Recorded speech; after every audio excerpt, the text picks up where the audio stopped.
Bismillahirrahmanirrahim. Assalamualaikum warahmatullahi wabarakatuh.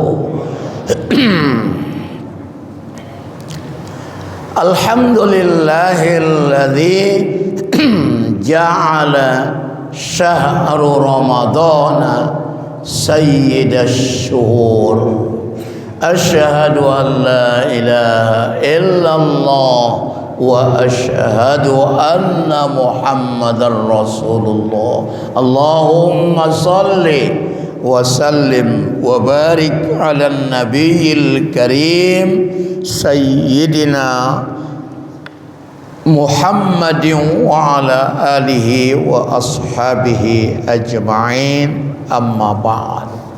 BKM Masjid Jami' Al-Ikhlas yang saya hormati, para asatidin, tuan-tuan guru yang dimuliakan Allah, hadirin wal hadirat, jemaah salat subuh dan jemaah pengajian rahimakumullah.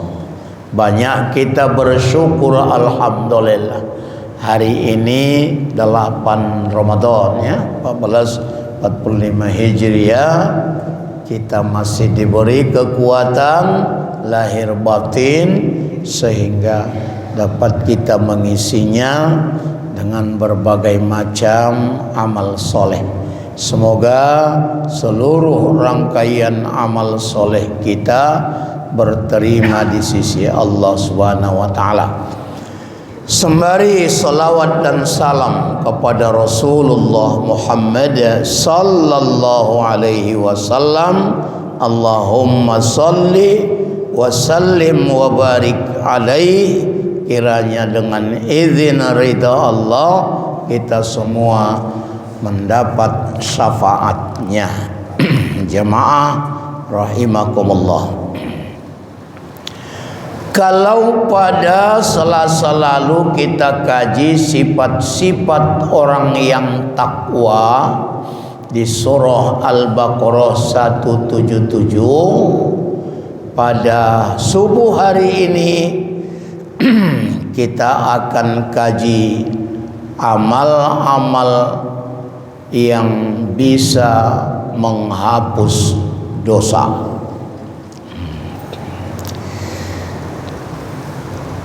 Sesungguhnya manusia itu tidak luput daripada salah dan dosa. Kullu bani Adam khata'un. Setiap manusia itu pasti salah. Enggak ada orang yang tak salah. Tak ada orang yang tak berdosa kecuali Nabi dan Rasul. Sebab kalau kita lihat sumber-sumber dosa ini,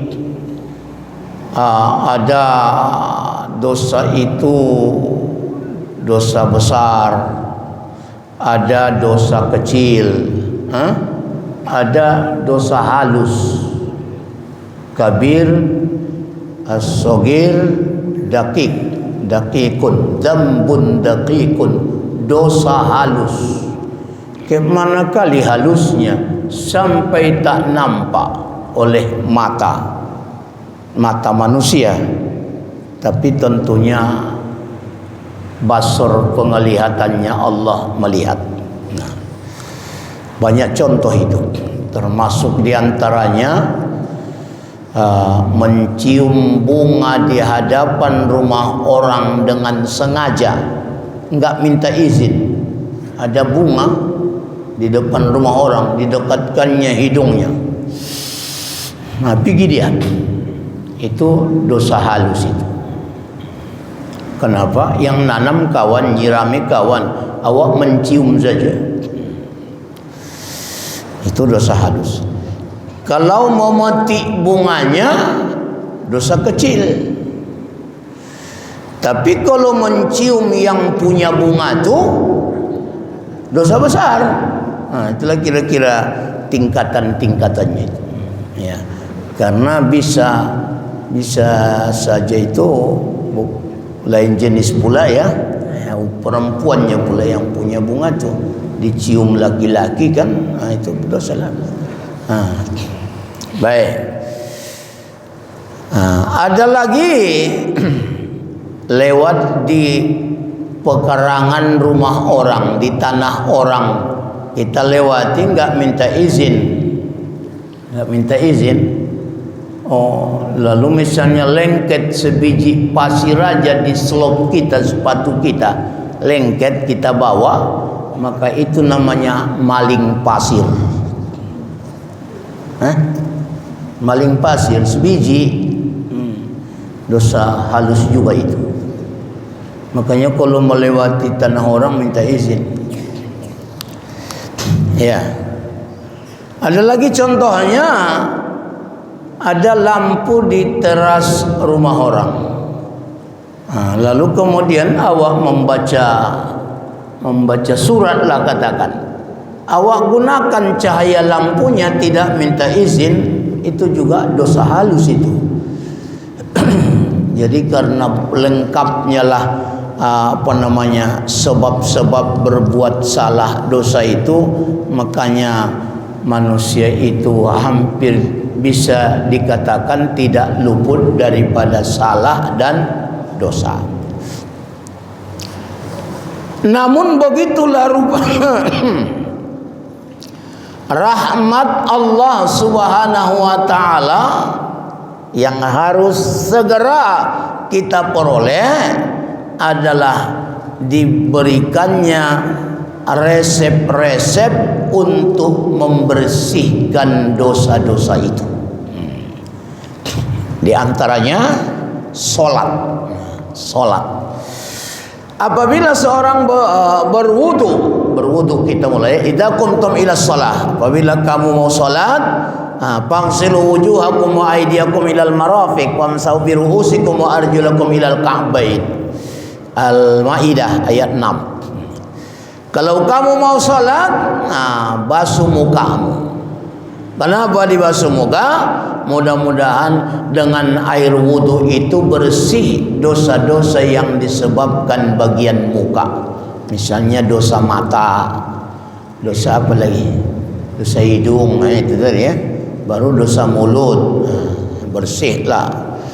Bahkan dibalik itu lagi, ya Allah, putihkanlah mukaku ini nanti ketika berbangkit dari kubur. Karena muka orang berbangkit dari kubur ada dua ini, abayat wujuh, aswad wujuh. Ada yang putih berseri, ada yang hitam. Kalau dia putih mukanya, itulah yang akan mendapat rahmat Allah. Kalau hitam mukanya, itu akan mendapat azab Allah. Ada dua yang memutihkan muka kita. Pertama, bekas-bekas air wudu. Yang kedua, bekas-bekas sujud. Simahum fi wujuhihim min atharis sujud. Nampak di wajah mereka bekas-bekas sujudnya. Apa itu? Putih, bukan hitam. Halo? Bukan hitam. Putih. Membasuh tangan, mana tahu ada dosa-dosa yang disebabkan tangan. Ini mengambil yang tidak haknya itu ya. Maka bersih dosanya. Bahkan nanti kita berdoa lagi di balik itu, ya Allah berikanlah catatan kebaikanku dari sebelah tangan kananku, jangan dari sebelah kiri. Kalau diberikan dari sebelah kanan, lagi-lagi alamat bahagia itu. Kalau sebelah kiri, alamat celaka. Kemudian lagi menyapu kepala, ya Allah, apa lagi ya? Bersihkanlah aku dari dosa-dosa yang disebabkan otakku, atau otak kotor, atau Victor, pikiran kotor. Ada muncul di hatinya, kapan kau tidak berak malam, tunggu tanggal mainnya. Wah, hebat itu ya. Main otak kotornya ya. Hebat, otak kotor. Victor. Begitu juga ketika membasuh kaki, mana tahu pernah melangkahkan kaki ke tempat arah maksiat, bahkan dibersihkan. Dan juga ya Allah, nanti tetapkanlah kakiku di atas titian siratal mustaqim, jangan tergelincir jatuh ke jahanam ketika melewati titian sirat. Jadi banyak hikmah. Itu baru wudunya ya. Kemudian habis wudu mereka berdiri untuk solat. Ketika mereka berdiri solat, diletakkanlah dosa-dosanya di atas ubun-ubunnya. Entah berapa goni, situlah diletakkan gambarannya gitu. Kemudian apabila mereka ruku, berguguranlah. Ya, kita letakkan sesuatu di kepala kita, kita ruku, jatuh, apalagi sujud, ya, bersihlah dia. Makanya bolehlah dilamakan ruku, dilamakan sujud, supaya banyak jatuhnya dosa itu. Kalau sebentar sujudnya, sikit jatuhnya. Kalau enggak pakai tumak nina, baru mau jatuh, bangkit langsung, enggak jadi jatuh. Bahkan sujudnya pun enggak sah. Solatnya tak sah. Solat apa namanya? Patu ayam ya, patu ayam. Termasuklah diantaranya solat menghapus manusia dari dosa-dosanya.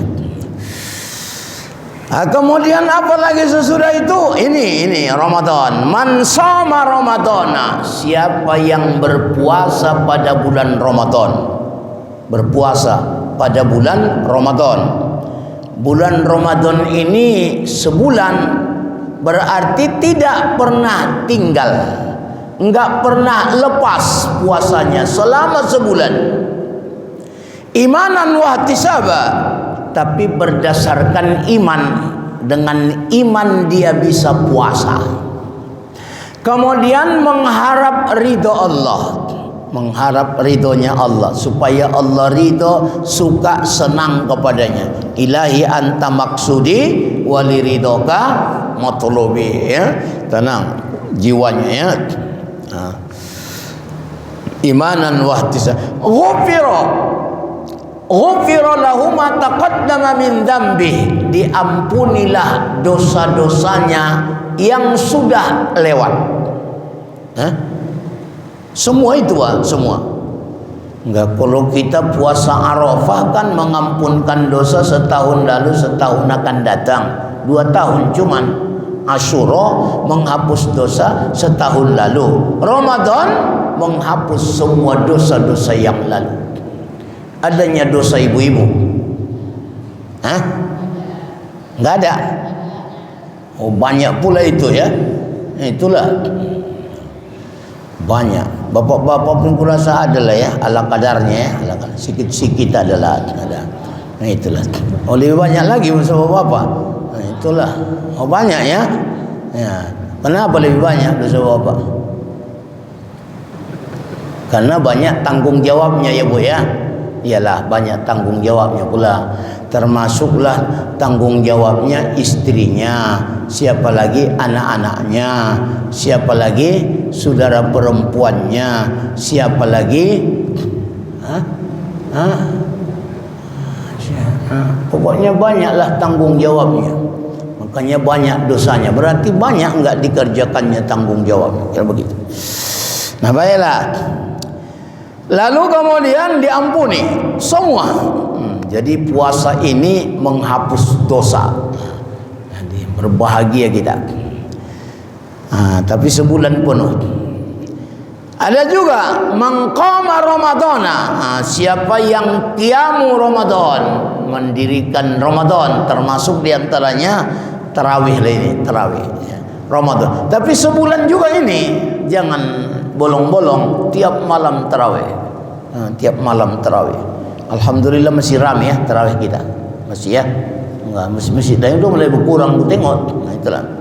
Masih ramai, masih semangat qiyamul lail. Nah, itu juga imanan wa ihtisaba, berdasarkan iman mengharap ridhonya Allah. Ghufira lahu ma taqaddama min dzambi, diampunilah dosa-dosanya yang lalu. inilah bersih-bersih, membersihkan diri kita daripada dosa-dosa itu dengan berpuasa Ramadan. Begitu juga tentunya dengan apa lagi namanya tadi? Ya, qiyamul lail. Ini amal-amal soleh yang dapat menghapuskan dosa-dosa manusia. Kemudian ternyata tidak cuma sholat dan puasa, termasuk zakat. Namanya pun zakat, membersihkan. Membersihkan apa? Tuhratun lisaim, membersihkan orang yang berpuasa. Dari apa?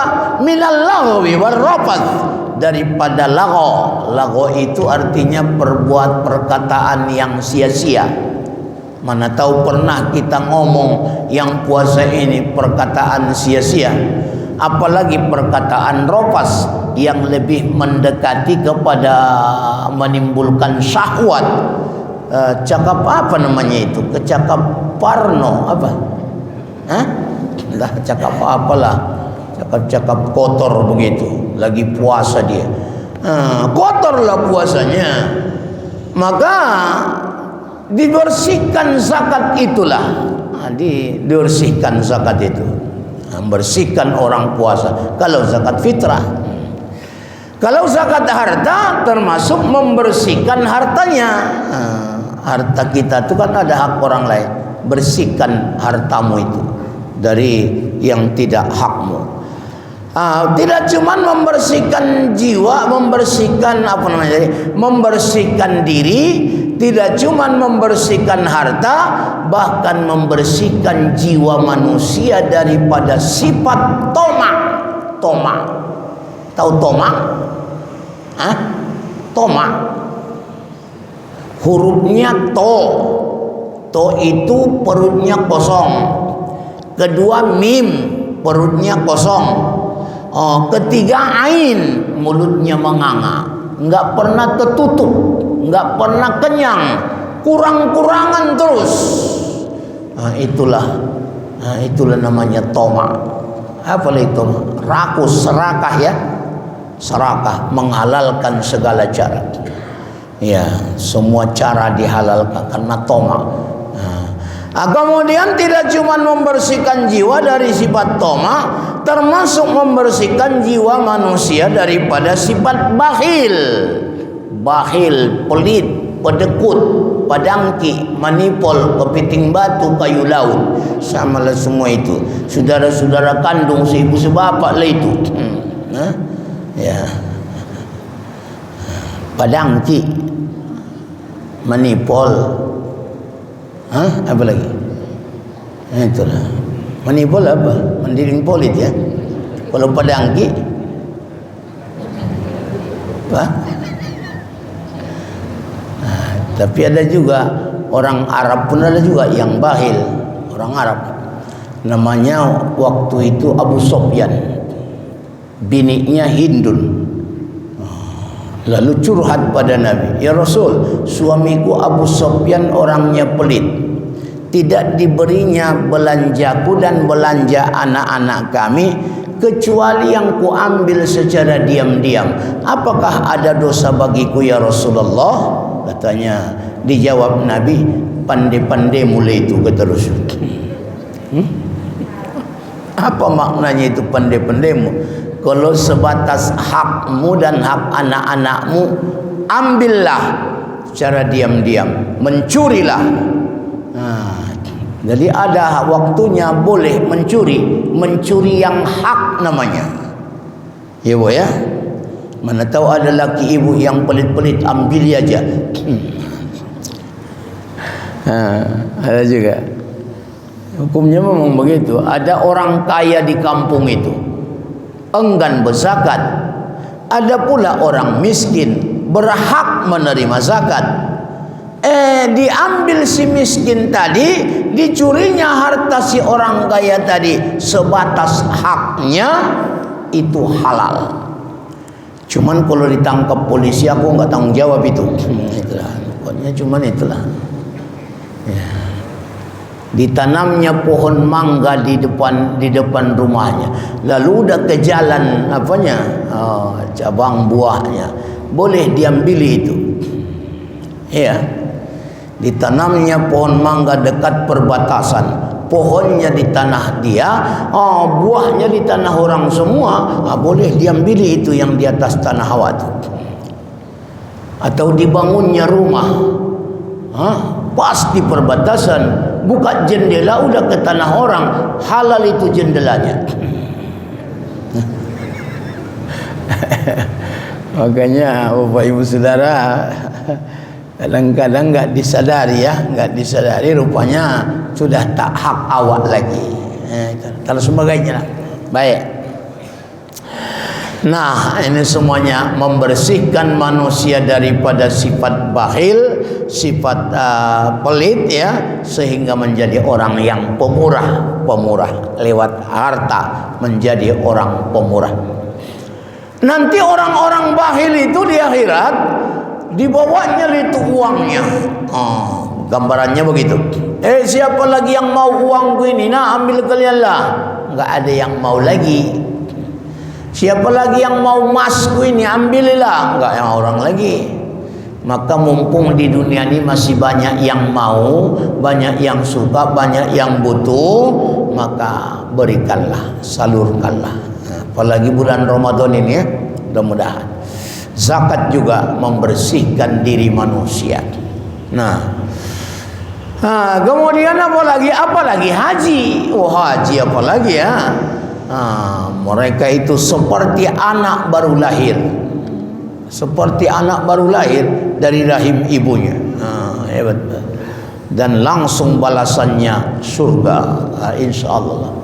Jadi sebetulnya ibadah-ibadah yang Allah suruh itu, salat, puasa, zakat, haji dan sebagainya, manfaatnya adalah kembali kepada orang yang melakukannya. Tidak ada manfaatnya buat Allah, manfaatnya buat kita. Dari satu sisi menjadi sumber pahala, di sisi lain dia adalah penghapus dosa-dosa manusia.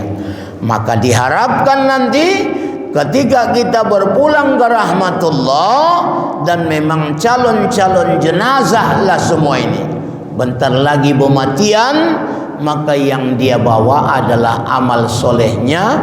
Dan kemudian kalau bisa jangan membawa dosa. Jangan membawa dosa. Gimana caranya? Tinggalkan dosa itu di dunia ini, lebur dia, bersihkanlah diri ya. Sungguh beruntunglah orang-orang yang mensucikan dirinya, merugilah orang yang mengotori dirinya. Kita dulu lahir ke dunia ini bersih, upayakan nanti kembali pada Allah juga dalam keadaan bersih, barulah aman itu.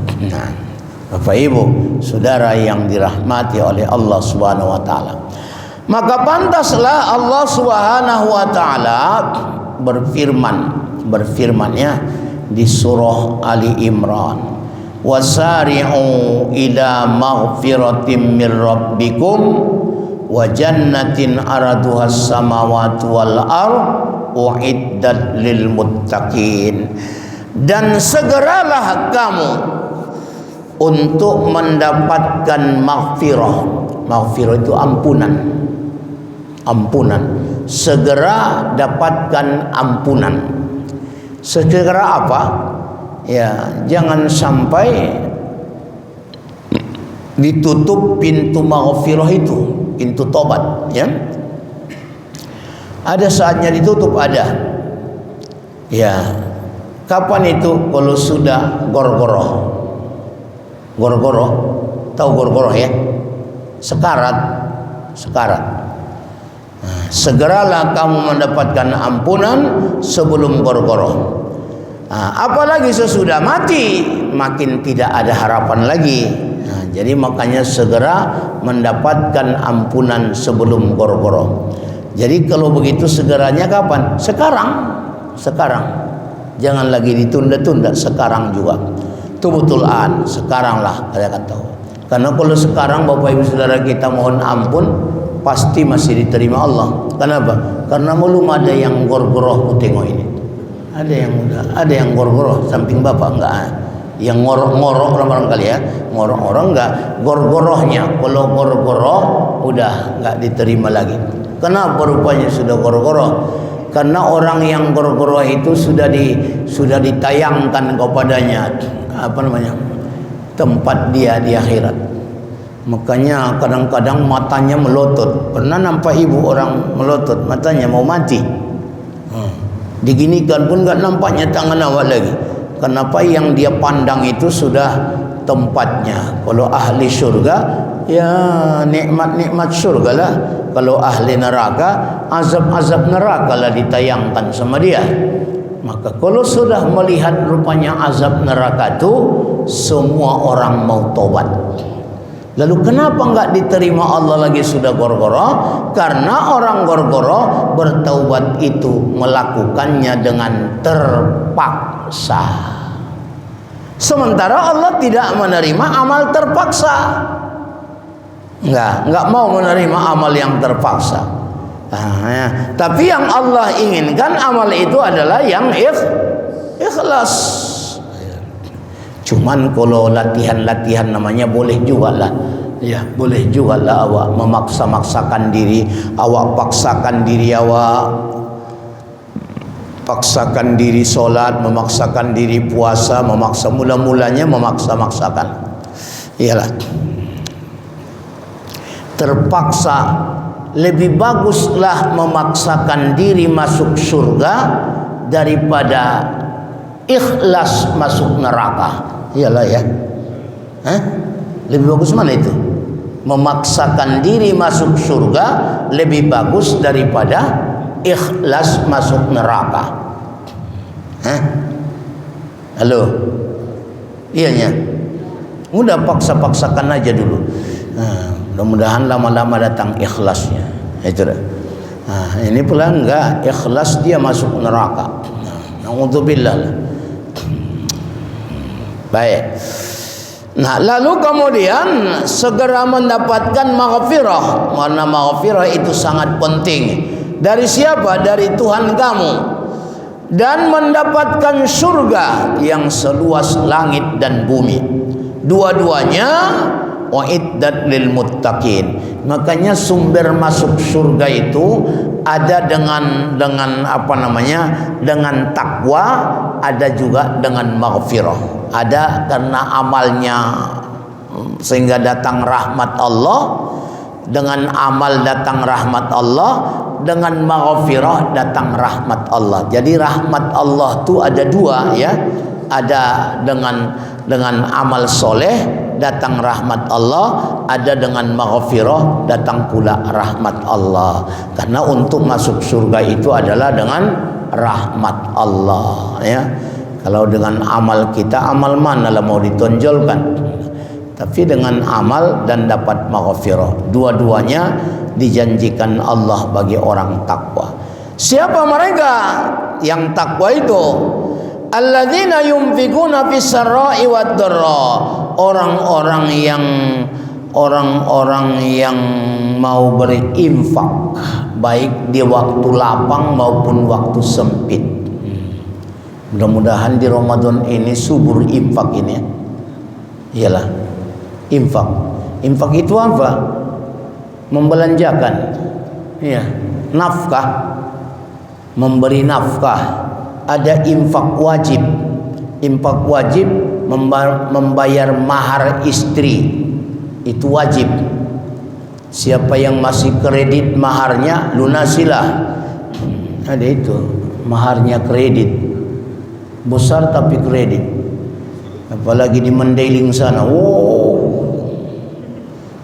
Hebatan mahar itu. Satu borongan karet, satu bun-bun sawah ladang, satu emas lagi, paun-paun. Tapi utang semua, utang. Di Medan ini ya perlu mahar pula seperangkat alat solat gitu. Rupanya dicari-cari sebabnya kenapa begitu besar-besarnya mahar dibuat orang di Mandailing sana, supaya jangan cerai. Kalau cerai pula utang mahal ditagih orang, nggak terbayar awak, jadi nggak cerai-cerai. Ada juga bagusnya. Nah, iya, mana bayarlah dulu. Mahar belum lunas.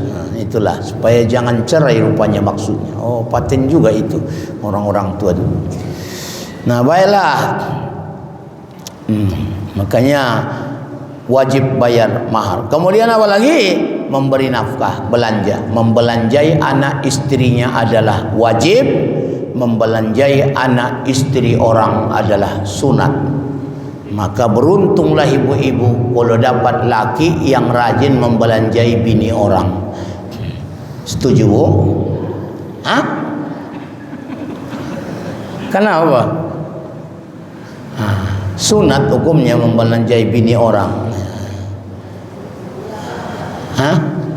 Bini orang yang duafa, yang lemah ekonominya, belanja. Ya. Jadi nafkahlah semua namanya. Nafkah wajib, nafkah sunat, ya. Kemudian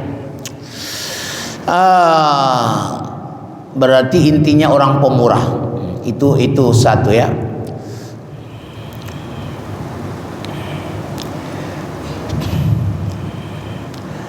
Kemudian siapa lagi? Wal afina 'anin nas. Mau dia memaafkan kesalahan orang. Oh, jadi rupanya memberi ini, Pak, tidak cuman memberi harta. Ada juga istilahnya pemurah, memberi maaf. Memberi maaf. Kalau ada orang tidak mau memberi maaf, padahal yang diberinya nggak ada. Cuman maaf. Itu pun nggak dikasihnya, memang udah parah lah itu, ya. Itulah aku rasa orang bakhil itu, ya. Memberi maaf saja pun nggak mau dia. Orang bakhil itulah orang terpelit. Memberi maaf. Termasuklah tadi ibu-ibu juga bakhil juga itu. Nggak mau dia, nggak setuju dia lakinya menafkahi bini orang. Bakhil juga itu. Iya. Ada orang Arab bilang begitu. Berapa binimu katanya? Satu bilang bakhil katanya. Katanya kalau satu bini awak bakhil awak. Bapak berapa bini bapak rupanya? Hah? Satu juga. Berarti bakhil juga lah itu. Jadi supaya jangan bakhil, maka ditambah bini itu.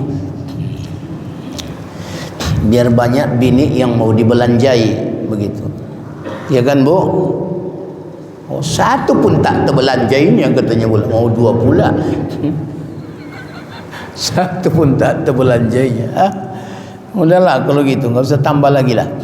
Itu ajalah bolo yang satu itu. Pemaaf juga sifat pemurah. Wallahu yuhibbul muhsinin. Dan Allah sangat mencintai orang-orang ihsan yang punya prinsip berbuat baik, ya. Punya prinsip berbuat baik dalam kehidupan. Ihsan. Dan ihsan inilah akhlak paling tinggi. Ihsanlah akhlak paling tinggi. Nggak ada di atasnya lagi. Kalau adil masih di bawah ihsan. Makanya setiap hari Jumat Hatib bilang, innallaha ya'muru bil adli wal ihsan. Allah menyuruh kamu adil. Kalau adil mengambil hak awak, memberi hak orang. Kalau ihsan, hak awak pun awak berikan sama orang. Nah, itulah luar biasa. Jadi ihsan, haknya mau dia memberikannya pada orang lain. Nah, itu orang ihsan itu, orang terbaik lah itu. Mudah-mudahan kita sampai tingkat-tingkat ihsan ini. Suka punya prinsip berbuat baik kepada sesama, walaupun sesama tidak mau berbuat baik padanya. Itulah ihsan. Wallahu yuhibbul muhsin. Allah sangat cinta pada orang yang berbuat baik. Kemudian walladzina idza fa'alu fahishatan aw zalamu anfusahum dzakarullah fastaghfaru lidzunubihim wa may yaghfiru dzunuba illallah wa lam yusirru ala ma fa'alu wa hum ya'lamun. Oh, disinilah rupanya prinsip taubat nasuha itu. Salah satu jalur untuk menghapus dosa adalah tubu ilallahi taubatan nasuha. Taubatlah kamu pada Allah kan taubat nasuha. Bagaimana taubat nasuha itu? Apabila kamu berbuat fahisyah. Fahisyah ini perbuatan keji yang lebih mengarah kepada perbuatan zina. Oleh karenanya, mana lebih besar dosanya berzina daripada pelakor? Bu, tahu pelakor? Hah? Perebut laki orang. Mana lebih besar dosanya? Hah?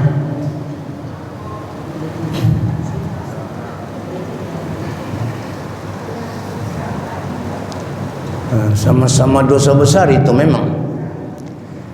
Kalau berzina dia dibayar berzina. Pelacurlah pelacur dengan pelakor. Kalau pelacur kan dosanya cuma sama Allah. Kalau pelakor dosanya bisa pada Allah juga kalau mereka lakukan zina, dan bisa kepada manusia. Siapa rupanya orang yang terzolimi? Ya termasuk bininya lah. Merasa terzolimi lah si bini tadi karena lakinya diambil orang. Dia tak senang, dia tak setuju. Ditambah lagi anak-anaknya. Anak-anaknya kan termasuk sakit hati juga itu. Terzolimi, ayah orang tuh diambilnya. Jadi jahat juga rupanya pelakor itu. Hah? Ya bu, pelakor itu laki-laki atau perempuan? Perempuan lah pasti ya. Perebut laki orang itu perempuan lah itu. Hebat. Jadi nggak usah rebut laki orang.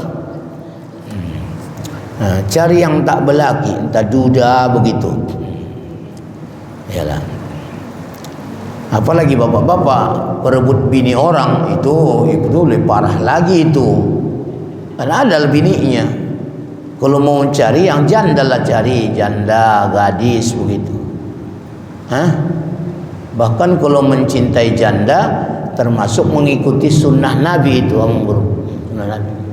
mencintai Nabi perbanyak sholawat, mencintai Nabi mencintai anak yatim, mencintai Nabi ziarah padanya ke Madinah, mencintai Nabi mencintai janda. Jadi ibu-ibu mana tahu ada saudara-saudara ibu janda, cintailah, berarti cinta sama Nabi. Bapak-bapak mana tahu ada tetangga janda, cintailah. Nah itu juga termasuk pencinta Nabi itu. Iyalah. Ya, janda lah. Semua janda itu baik janda tahun tinggi atau janda tahun rendah, pokoknya janda lah. Janda kembang atau janda kencup, pokoknya janda-janda lah. Ya Pak ya. Dicatatlah nama-nama janda di kampung itu. Mau disantuni maksudnya, mau disantuni. Ya. Jadi. Nah, du'afa ya termasuklah itu diantaranya. Jadi oleh karenanya Bapak Ibu Saudara yang dirahmati Allah, kalau berbuat fahisyah atau berbuat zolim, menzolimi dirinya, menzolimi diri, apalagi menzolimi orang lain, apalagi menzolimi Allah. 3 pula zolim ni ya. Zolim pada Allah syirik, zolim pada orang lain mengambil hak orang lain, zolim pada diri sendiri ya tidak diberikannya nafkah jasmani dan nafkah rohaninya, enggak dinafkahinya. Jadi solat nafkah apa? Nafkah rohani. Jadi orang tak solat adalah menzolimi dirinya, bukan menzolimi Allah, dirinya sendiri zolim. Apabila kamu berbuat zolim pada diri kamu, zakarullah, timbullah di situ penyesalan karena dia ingat Allah, nyesallah dia.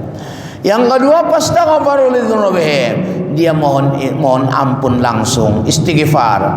Kemudian walam yusirru ala ma fa'alu wa hum ya'lamun, kemudian ketika tidak diulanginya lagi. Jadi 3 syaratnya supaya menjadi taubatun nasuha. Pertama, menyesal. Yang kedua, istighfar. Yang ketiga, tidak mengulangi lagi. Siapa yang melakukan itu, ulaika jazaohum maghfiratum mir rabbihim, mereka itulah yang akan mendapat balasan dari Tuhan mereka dan mendapatkan surga yang mengalir sungai-sungai di bawahnya, kekal mereka di dalamnya, wa ni'ma ajrul amilin. Inilah nikmat yang paling sempurna sebagai balasan bagi orang-orang yang beramal. Inilah janji Allah. Semoga janji Allah dipenuhinya buat kita, dan pasti Allah penuhi karena Allah tidak pernah ingkar janji. Manusialah yang banyak ingkar janji. Manusia banyak ingkar janji, kalau Allah tak pernah ingkar janji. Apalagi laki-laki yang banyakan ingkar janji. Sama siapa? Sama bininya. Masih ingat bapak janji bapak sama bini bapak? Kalau udah lupa, baca balik surat nikah tuh. Situ adanya itu. Tapi udah hilang surat nikahnya, nikah balik bapak biar dapat surat nikah yang baru, biar bisa dibaca. Begitulah kura saya. Semoga bermanfaat diskusi kita. Mana tahu ada mengganjal di hati tentang amal-amal soleh yang bisa menghapus dosa. Jadi dipersilakan. Assalamualaikum warahmatullahi wabarakatuh. Silakan Pak Dr. Amden.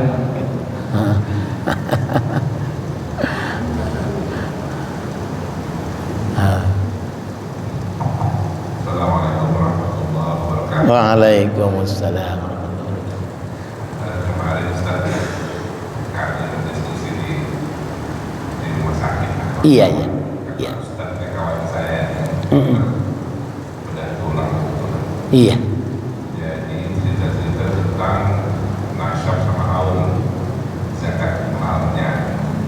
Jadi kata Ustaz beliau, kalau tahun lalu sudah dizakatkan terhadap contohnya emasnya yang 100 gram itu, maka tahun depannya lagi tak dizakatkannya lagi 1 kali cuma katanya. Apakah zakat harta itu cuma 1 kali yang sudah terdata, atau apakah setiap tahun kalau masih tercukupkan tahun dan nisabnya kita zakatkan ada yang tahun kan itu pertanyaan. Siapa-siapa saja pula lah yang sebaiknya diberikan zakat-zakat seperti itu. Iya. Alhamdulillah. Dokter ini memang layaknya ustadz juga ini. Begini, zakat harta dicontohkan emas. Kalau memang emas itu pakaian, pakaian sekali cuman dizakati seumur hidup. Tapi kalau simpanan tiap tahun. Sebab kalau cuman sekali dizakati, apa fungsinya haul? Haul masa waktu, haulnya ya per tahun. Haulnya harta per tahun, haulnya tumbuh-tumbuhan per panen, haulnya rikas perdapat. Maksud saya begini, kalau kita panen, wa atuz zakata yauma hisodi, keluarkanlah zakatnya setiap panen. Sawit 2 kali panen sebulan, setiap panen keluarkan zakatnya. Padi sekali 3 bulan misalnya, keluarkan zakatnya. Kalau jagung, jadi pokoknya perpanen lah. Kalau tumbuhan perpanen, kalau tijarah perdagangan per tahun, tiap tahun, termasuk zakat emas ya per tahun. Jadi kalau kata kawan tadi cuman sekali dizakati, lalu apa fungsinya haul? Saya pikir enggaklah sekali saja dizakati. Asal masih cukup nisabnya, iyalah. Syaratnya kan ada nisab, ada haul. Nisab itu takarannya, sukatannya berapa gram. Nah, haulnya per tahun. Jadi saya tidak sependapat dengan yang dikatakannya tadi. Kenapa? Kalau itu berarti tiap tahun, iya tiap tahun, karena ada masa waktunya, tenggang waktunya. Dan jangan silap, zakat yang kita keluarkan itu juga sebetulnya untuk kita juga, itu untuk kita lah, karena merupakan tabungan akhiratnya itu ya, yang akan kita terima nanti balasannya di akhirat. Di dunia ini sisanya itu di dunia inilah kita nikmati. Berapa lah? Cuman 2,5% pula ya. Jadi jangan kita pikir zakat itu habis begitu saja, enggak. Sebetulnya supaya adanya yang kita bawa mati. Yang kita bawa mati itu yang kita sedekahkan, infakkan, yang kita zakatkan itu pastilah bagian kita itu. Kalau yang kita pakai, entah bagian siapa itu nanti. Ada istilahnya harta itu yang akan menjadi busuk, ya. Semua yang kita makan busuk itu, ya Pak. Seenak apapun tadi sahur itu, misalnya lah ayam penyet busuk. Ya kalau enggak busuk dia payahlah di perut awak masih ayam penyet dia gitu. Enggak busuk-busuk. Ada pula yang akan lapu. Semua yang dipakai lapu itu. Rumah lapu. Orang rumah lebih lapu lagi. Keropos lagi tambahnya. Itulah. Jadi mobil lapu semualah. Dan ada yang akan menjadi pupuk, kira-kira begitulah istilahnya, yang akan menambah kesuburan iman kita, kesuburan akhirat kita ya. Wa harramallahul riba, Allah mengharamkan riba tapi menyuburkan wa yurbis sedekah. Jadi menyuburkan sedekah, menjadi subur iman kita, subur akhirat kita dengan zakat. Jadi janganlah kita berpikir itu enak kalilah dia ya diam-diam menerima, enggak. Atau bisa juga dokter begini, bahasa lainnya, titiplah hartamu itu supaya dibawa ke akhirat. Kalau dititip di Bank Sumut, di BRI, BNI, itu tinggalnya itu. Tapi kalau dititip pada orang fakir, orang miskin, ke masjid dan sebagainya, itu adalah untuk kita supaya dibawanya ke akhirat. Dibawanya ke akhirat. Bagi siapa zakat itu? At-Taubah ayat 60 itulah ada 8 asnaf ya, ada 8 asnaf di situ. Innamas shadaqatu lil fuqara, ada fakir, masakin orang miskin, wa banas sabil orang yang musafir kehabisan bekal ya. Ada 8 asnaf ya, ayat At-Taubah ayat 60. Tadi diutamakan dalam ayat itu adalah fakir, kemudian miskin ya, kemudian siapa lagi? Banas sabil orang musafir kehabisan belanja. Kalau masih banyak belanjanya nggak usah kasih, habis belanja. Banas sabil.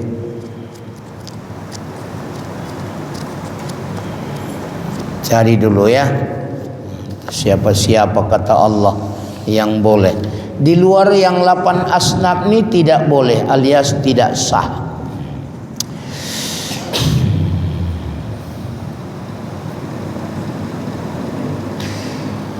Fakir, miskin. Oh, amil dulu. Amilina. Amil ini yang bertugas mengelola zakat, menjemput dan menyalurkan. Jangan duduk-duduk. Amil itu jangan duduk-duduk. Bapak Ibu Saudara, kami menerima zakat Bapak Ibu, datanglah bawa. Nanti pembagiannya Bapak Ibu Saudara, jemputlah zakatmu. Dia mengopi amil itu nggak usah kasih itu amil yang begitu. Amil yang bekerjanya Pak, bekerja untuk zakat, menjemput, mengantar. Termasuklah amil itu ada supirnya, termasuk amil karena dia antar jemputnya ya. Macam-macam amil. Kemudian muallab, orang yang perlu dijinakkan hatinya, masih baru masuk Islam ya, supaya jinak hatinya dalam Islam. Hamba sahaya nggak ada di negara ini. Wal gharimin, orang yang berutang dia nggak sanggup bayar utangnya, bantu dia. Sabilillah, orang yang berperang di jalan Allah. Wa banis sabil, orang yang musafir ini ya. Jadi inilah 8 asnaf yang boleh menerima zakat. Di luar itu tidak boleh. Jadi prioritas utama fakir dan miskin.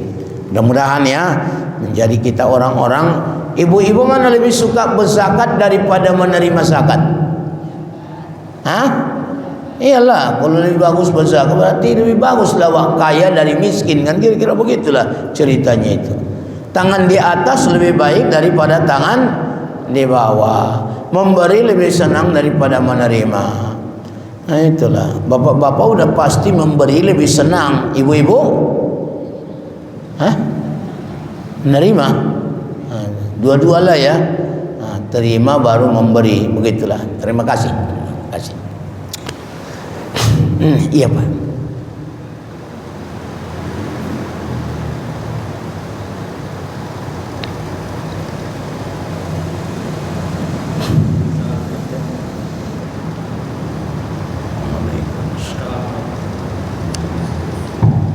Assalamualaikum warahmatullahi wabarakatuh. Waalaikumsalam. Yang saya tanya Ustaz, masalah zakat sawit. Sawit itu kebun sawitnya kira-kira 1 hektar. Dia panen katakanlah setahun 2 kali. Dalam waktu panen, sekali panen dia mendapatkan 100 ton. Jadi sebulan itu dapat 2 ton. Tapi dalam perekonomiannya dengan sawit yang 2 ton tidak mencukupi dalam kehidupan kan, selain untuk kehidupan belanja rumah tangganya, kebutuhan anaknya. Apakah itu tuh wajib dikerjakan Ustaz? Ya. Zakat tumbuhan yang bernilai ekonomis itu dibangsakan ke padi. Misalnya padi sekali panen katakan 50 kaleng beras hasilnya, hasil bersihnya. Kalau gabah berapa itu? 100. Buat dulu 100 kaleng. 100 kaleng per panen. Wajib zakat kalau diairi hujan 10%. Kalau dengan tali air apalagi pakai mesin mengairnya maka 5% zakatnya. Kira-kira kalau 100 kaleng beras padi, berapa 1 kaleng padi kira-kira? Kita nilai-nilai dulu. Berapa rupiah lah itu kalau itu rupiah kan, itu maksud saya. Yang 100 kaleng itu.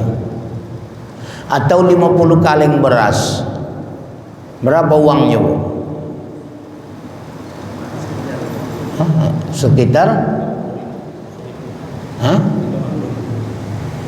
50.000 per kaleng.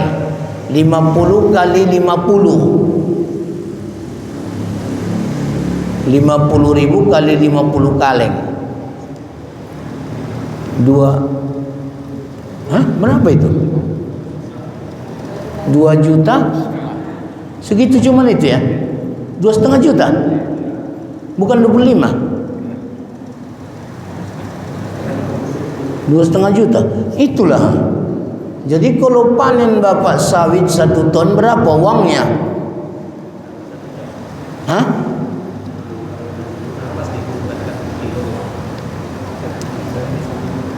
Sampai 2,5 juta. Hah? 1 juta. Berarti enggak cukup. Enggak cukup. Jadi harus senilai 50 kaleng beras. Hasil panen tuh. Sawit lah ceritanya. Nah, seandainya kebun timun punawa atau kebun jagung sekali panen bernilai 50 kaleng beras, wajiblah zakatnya 2,5%. Persoalan cukupkah hasil panennya untuk belanjanya setahun, itu enggak kajian lagi. Cukup tak cukup, pokoknya asal panen 50 kaleng beras, nilainya selimahal nilai 50 kaleng, wajib zakat. Nanti ku belanja awak, nanti pula awak cari yang lain, begitulah. Jadi enggak berarti harus bersisa. Enggak harus bersisa. Ini enggak cukuplah belanja setahun, ini setengah tahun pun tak cukup. Misalnya ya, tetap wajib zakat. Cuman itu saja, ada 10% kalau air hujan. Kalau ini kan beli pupuk segala macam ya, udah 5% aja keluarkan, 5%. Mudah-mudahan menjadi subur ya, menjadi subur dengan zakat, menjadi subur. Allah menyuburkannya dengan hujan, subur dia. Nanti nggak berzakat awak, turun-turun hujan, akhirnya nggak subur lagi, begitu. Jadi. Nah, baiklah hadirin wal hadirat, demikian dulu, semoga bermanfaat. Alhamdulillahirabbil alamin, wassalatu wassalamu ala asyrafil mursalin sayyidina Muhammadin wa ala alihi washabihi ajma'in. Rabbana amanna bima anzalta wattaba'na ar-rasula faktubna ma'asy syahidin. Rabbana atina fid dunya hasanah wa fil akhirati hasanah wa qina adzabannar. Wa sallallahu ala sayyidina Muhammad walhamdulillahi rabbil alamin. Taqabbalallahu minkum minna wa minkum taqabbal ya karim. Terima kasih, maaf. Assalamualaikum warahmatullahi wabarakatuh.